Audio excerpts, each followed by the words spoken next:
एक खास सेगमेंट का कमोडिटी की एबीसीडी।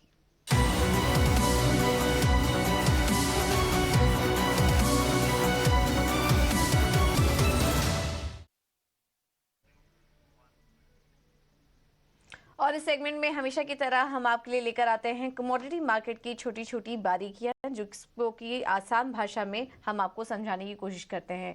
और आज का टॉपिक लेकर विश्व मोहन हमारे साथ जुड़ चुके हैं। विश्व मोहन, बताइए आज का टॉपिक क्या है?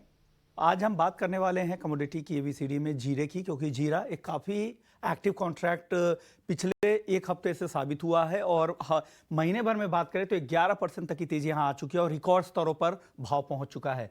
भारत जीरा का सबसे बड़ा उत्पादक है, दुनिया के सबसे बड़े एक्सपोर्टर्स में भी आता है। हालांकि इसके अलावा सीरिया, टर्की, ईरान जैसे देश है वहां से भी एक्सपोर्ट होता है। जीरे के बड़े एक्सपोर्टर्स में और भारत के अलावा कुछ जो कंट्रीज शामिल है वो हमने बताया। और ये एक रबी की फसल है जिसकी जो खेती होती है वो अक्टूबर से दिसंबर के महीने में होती है और हार्वेस्टिंग का टाइम फरवरी से अप्रैल के बीच में होता है। यानी वो फसल, नई फसल जो होती है वो फरवरी से अप्रैल तक आने में वक्त लगता है। लेकिन इसका वायदा कारोबार है, जो इसे कारोबार से जुड़े हुए हैं उनके लिए वायदा का विकल्प है। यहाँ पर फ्यूचर्स और ऑप्शंस दोनों के विकल्प आपको एनसीडीएक्स पर मिल जाएंगे। आप अपने ज़रूरत के हिसाब से वहाँ पर ट्रेड कर सकते हैं। किसान है तो आप लॉन्ग पोजीशन बना के या पुट बाई करके अगर आपको प्राइस रिस्क को हेज करना है तो यहाँ पर कर सकते हैं। 3 मीट्रिक टन का डिलीवरी यूनिट है, टिक साइज 5 रुपए का है, लॉट साइज 30 का, यानी जो मार्केट प्राइस होगा उससे आप लॉट साइज से मल्टीप्लाई कर दीजिए, वो कॉन्ट्रैक्ट साइज होगा और उसका 10% आपको फ्यूचर्स में ट्रेड करने के लिए मार्जिन देना पड़ेगा। ऑप्शंस बायर है तो सिर्फ आपको प्रीमियम देना पड़ेगा।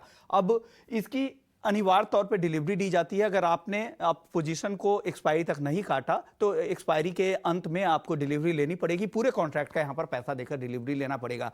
अब समझते हैं कि इसके फंडामेंटल्स पर किन खबरों का असर होता है। तो जो इनके बुआई के को लेकर जिस तरह के नंबर आते हैं, कितनी एरिया में बुआई हुई है, फिर फ्लावरिंग का जो स्टेज आता है तो किस तरह के उत्पादन के एस्टिमेट आते हैं, साथ ही सरकार की पॉलिसी, एक्सपोर्ट इंपोर्ट की पॉलिसी और जो बाकी कॉम्पिटिटर्स देश हैं वहाँ किस तरह का उत्पादन हुआ है, सीरिया में, टर्की में, ईरान में किस तरह का उत्पादन है, वहाँ किस तरह के नंबर्स आ रहे हैं एक्सपोर्ट के, वो तमाम ऐसे फैक्टर्स है जो यहाँ पर कीमतों को असर डालते हैं। लेकिन अगर आप हेज करना चाहते हैं तो आपके लिए बेहतर विकल्प एनसीडीएक्स के जरिए मिल्स के पास है, जहां पर आप फ्यूचर्स और ऑप्शंस के जरिए, जीरा वायदा के जरिए हेज कर सकते हो, अपने प्राइस रिस्क को कम कर सकते हैं।